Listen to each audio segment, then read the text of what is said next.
전광훈 목사의 막말 논란에 한국교회 원로들이 기자회견을 열고 입장을 밝혔습니다. 교회를 떠나는 다음 세대를 회복시키기 위해선 부모의 건강한 신앙 전수가 시급하다는 목소리가 높습니다.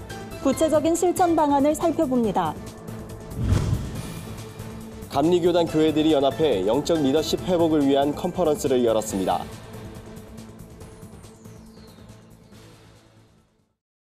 안녕하십니까. 구TV 뉴스입니다.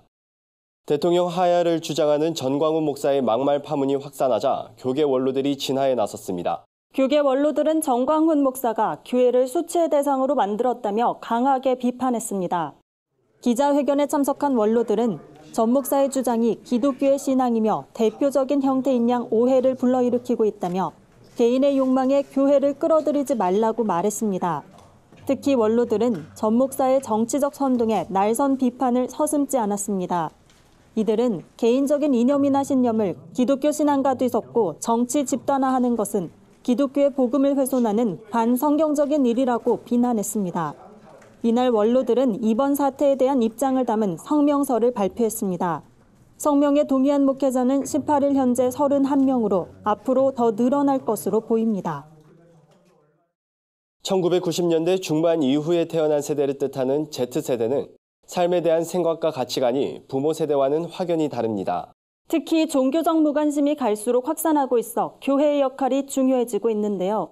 크리스천 부모들을 중심으로 건강한 신앙 전수 운동이 활성화돼야 한다는 목소리가 힘을 얻고 있습니다. 조유현 기자입니다. 최근 다음 세대들의 신앙이 위험 수준이란 통계가 나온 가운데 이런 현상을 바로 알고 적용하기 위한 자리가 마련됐습니다. 예배사역연구소는 포럼을 열고 위기에 대한 책임을 더 이상 교회에 미루기보다 부모가 함께 다음 세대 신앙교육에 앞장설 것을 강조했습니다. 예배사역연구소에 따르면 실제로 우리나라 중학교 이상 학생들의 3%만이 신앙을 갖고 있으며 이는 30명 중 1명에 해당하는 꼴입니다. 그럼에도 다음 세대 위기라는 말만 무성하고 한국 교회가 실질적 문제 해결 움직임엔 소극적이란 지적이 나오고 있습니다. 이제는 더 이상 교회에만 맡길 것이 아니다. 이제는 우리 부모들이 나서야 된다. 그래서 이번 포럼의 주제를 다음 세대 신앙 전수라는 주제를 갖게 됐고, 우리가 이번 포럼을 통해서 이제 얻고자 하는 그 목표는 부모를 중심으로 한, 그래서 교회와 부모가 손을 잡고 다음 세대 신앙 전수의 새로운 운동을 시작하는 거예요. 장신대 박상진 교수는 이 세대의 부모와 학생들이 신앙과 학업을 분리해 이해하는 것을 가장 큰 문제로 꼽았습니다. 신앙생활을 열심히 하면 학업에 지장이 온다고 생각해 신앙을 등한시한다는 겁니다. 박 교수는 성경은 여호와를 경외하는 것이 지식의 근본이라 말한다며 자녀가 지혜롭기를 원한다면 여호와를 경외하는 데 승부를 걸어야 한다고 조언했습니다. 이날 포럼에선 다음 세대 신앙 전수를 위한 방법 중 하나로 스토리텔링이 제시됐습니다. 말씀이 마음속에 살아 움직이도록 이야기 형식으로 가르치는 것이 효과적인 방법일 수 있다는 겁니다. 이는 성경을 교리적으로 설명하고 말씀 암송을 강요하는 것보다 중요하다는 것으로도 해석할 수 있습니다. Engage them in the scriptures. 그들이 말씀에 빠져들 수 있도록 도와주라는. Bring the word of God alive in them. 하나님의 말씀이 그들 안에서 살아 역사하도록 도와주라는 겁니다. And you will develop a passion. We have to keep it interesting. 무엇보다 중요한 것은 자녀들이 흥미를 갖고 말씀을 배우도록 도와줘야 된다. And look beyond the technology of a book. 다음 세대 신앙의 위기는 어제 오늘의 일이 아닙니다. 아직은 괜찮을 것이란 안일함을 버리고 내 자녀의 신앙을 위한 부모의 생각과 태도 변화가 우선돼야 할 것으로 보입니다. 구TV 뉴스 조유현입니다.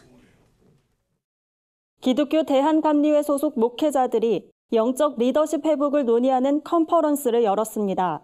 국내외 17개 감리교단 교회가 후원한 이번 컨퍼런스는 교단을 이끌어갈 30, 40대 젊은 목회자들의 리더십 양성과 네트워크 구축을 목표로 마련됐습니다.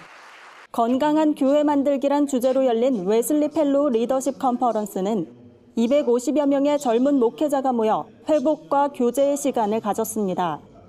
이번 컨퍼런스에는 높은 뜻 덕소교회 오대식 목사, 아시아 미래연구소 최현식 소장을 비롯해 동네 작은 교회 김종일 목사와 성서학연구소 비블리아 대표 이익상 목사가 강사로 나섰습니다.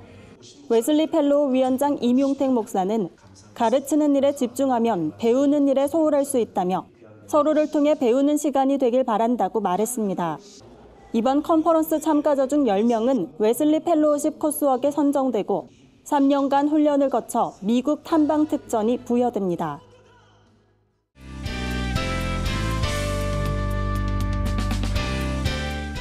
세상 속 크리스천들의 다양한 이야기를 만나보는 네포난의 교회입니다. 첫 번째 소식입니다.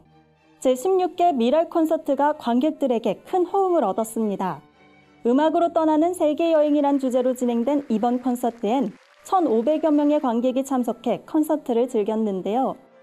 피아니스트 송영민, 카이로스 앙상블, 소프라노 박세영 씨 등이 무대에 올랐습니다. 환상적인 연주에 무대가 끝날 때마다 관객들의 박수갈채가 쏟아졌다고 합니다. 이날 공연의 하이라이트는 노력 끝에 꿈을 이룬 장애인 연주자들의 아름다운 공연이었습니다. 장애인으로 구성된 미랄 첼로 앙상블 날개와 한국 장애인 최초의 미국 음대 교수이자 휠체어 탄 바이올리니스트로 유명한 차이농, 발달장애인 첼리스트인 염용효 씨가 비장애인 연주자들과 협연을 펼쳐 눈길을 끌었습니다. 음악으로 하나돼 즐긴 이번 콘서트가 참석자 모두에게 소중한 기억으로 자리 잡길 기대해봅니다. 다음 소식입니다. 홍대에서 진행하는 기독교 문화축제 수상한 거리 페스티벌로 청년들에게 기독교 문화를 알려온 수상한 거리가 이번엔 문화와 예술 분야 사람들을 찾아갑니다. 드라마 바이블을 만든 G&M 글로벌 문화재단의 후원으로 컬처 가드닝과 함께 뮤직 앤 아츠 저스트 쇼업 오픈 북클럽을 진행 중인 건데요. 이달 처음으로 진행된 오픈 북클럽엔 문화 예술 분야에 종사하는 크리스천들이 모여 읽은 책에 대해 토론하며 웃음꽃을 피웠습니다. 수상한 거리는 오픈 북클럽엔 음악, 미술, 건축 등 예술 쪽에 비전을 품은 사람이나 관심 있는 사람들은 누구나 참여할 수 있다며 관심을 독려했습니다. 오픈 북클럽은 11월까지 한 달에 한 번 저녁 7시부터 9시까지 홍대 피카소에서 진행됩니다. 마지막 소식입니다. 서울시 강서구에 위치한 시냇가 푸른숲 교회는 지역 주민을 섬기기 위해 교회 담장을 허물었습니다. 시냇가 푸른숲 교회 양옆엔 초등학교와 공원이 있는데요. 이 사이에 담을 없애 인근 학생과 주민들을 위한 공간으로 만든 겁니다. 담장이 사라진 자리엔 테이블과 벤치를 놓아 지역 주민들이 이용할 수 있는 낮은 울쉼터를 조성했습니다. 이곳은 삼면이 담장으로 막혀 있을 때 청소년들의 비행과 각종 범죄가 자주 발생했던 곳이라고 합니다. 특별히 학교와 교회 사이에 이 담장은 강서구 최고의 우범지대이자 서울 최고의 우범지대였어요. 그 학생들은 여기서 문화활동, 그림 그리기, 또 글짓기 그런 행사들도 많이 하고 또 방과 후에도 지역 주민들이 많이 와서 여기서 쉬기도 하고 책도 읽고 또 주말에는 그런 어떤 생일 파티 많은 문화 행사들이 일어나고 있고. 시냇가 푸른숲교회 김성국 목사는 교회가 앞으로도 지역 운동회나 문학 발표회를 위한 공간을 제공해 지역 주민과의 소통에 힘쓰겠다고 전해왔습니다. 네포난의 교회는 시청자 여러분의 제보를 기다리고 있습니다. 함께 나누고 싶은 영상이 있다면 전화나 이메일로 참여해 주시기 바랍니다. 네포난의 교회 한혜인입니다.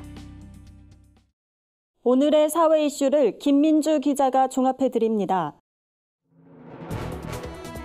오늘의 이슈 포커스입니다.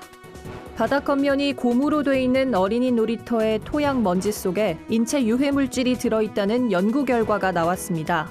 고려대 연구팀이 서울 시내 놀이터 15곳의 지표 토양과 먼지 샘플을 분석한 결과 고무바닥 놀이터에서 검출된 다환 방향족 탄화수소의 양이 모래 놀이터보다 평균 4.3배 많았습니다. 다환 방향족 탄화수소는 1급 발암물질인 벤조피렌을 포함한 유해 물질입니다. 연구팀은 고무바닥 놀이터의 토양과 먼지가 유해 물질을 더 잘 흡수하는 화학적 특징을 가지고 있기 때문이라고 추정했습니다. 앞으로는 노령연금을 받다가 일찍 사망한 경우 실제 낸 보험료보다 돈을 적게 받는 일이 없도록 연금급여 제도가 개선될 전망입니다. 이에 따라 수급자가 생전 받았던 연금 수급액이 사망 일시금보다 적을 경우 국민연금법상 유족이 아닌 배우자, 자녀, 부모, 사촌인의 반계 혈족도 차액을 청구할 수 있게 됩니다. 사망 일시금은 청구 자격자에게 지급하는 돈으로 가입기간 평균 소득 월액의 4배 정도로 지급됩니다. 국민연금은 최소 가입 기간 10년을 채우면 노령연금을 사망할 때까지 받을 수 있습니다. 스마트폰이 인간의 두개골 모양을 바꾸고 있다는 주장이 제기됐습니다. 호주의 한 대학 연구팀이 18세에서 86세 1000명의 두개골뼈를 스캔했더니 스마트폰을 자주 쓰는 세대의 두개골 아래쪽 뼈가 더 길고 두툼하게 형성된 것으로 드러났습니다. 실제로 연구 대상자인 28세 젊은이의 뒤통수 쪽에 돌출된 뼈의 길이는 27.8mm였지만 58세의 중장년은 24.5mm에 그쳤습니다. 연구진은 고개를 숙여 스마트폰을 볼 때 생기는 하중을 견디기 위해 인체가 새로운 뼈를 만들게 되는 것이라고 설명했습니다. 구티비 뉴스 김민주입니다. 주요 단신입니다. 한국교회연합이 성명을 통해 국가조창기도회의 기본 정신과 목적이 훼손되지 말아야 함을 강조했습니다.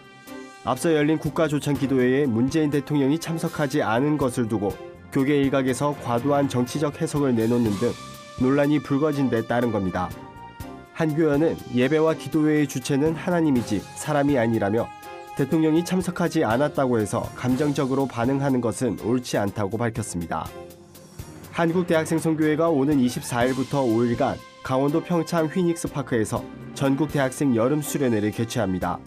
선교와 직장, 상담 등 전문가의 강의를 들을 수 있는 선택 특강을 비롯해 선교 박람회, 순례 전도 등이 진행됩니다.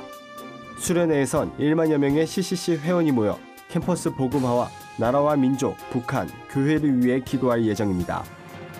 한국생명의 전화가 강원 지역 자살 예방과 생명 존중 문화 조성을 위한 생명사랑 밤길 걷기 캠페인을 전개합니다. 강원 지역에서 처음 진행되는 캠페인은 10월 중 강릉 습지원에서 진행됩니다. 소중한 사람을 지키고 그리운 사람을 기억하고 나 자신을 응원하자는 의미를 담아 5km, 10km, 34km를 걷습니다. 34km 코스는 하루 34명씩 자살로 소중한 생명을 잃고 있는 현실을 반영했습니다. 국민일보와 한국교회 봉사단이 북한 영유아 영양 지원 캠페인을 시작한다고 밝혔습니다. UN 보고서에 따르면 북한의 식량 사정은 최근 10년 사이 최악의 수준을 보이고 있습니다. 특히 영유아들의 영양 결핍이 심각해 이들을 돕기 위한 인도적 지원이 시급하다고 양기관은 전했습니다. 모금은 오는 10월 17일까지며 계좌와 ARS를 통해 후원할 수 있습니다. 이상으로 뉴스를 마칩니다. 구티비 뉴스는 인터넷 신문 데일리 굿뉴스를 통해서도 보실 수 있습니다. 시청해주신 여러분 고맙습니다.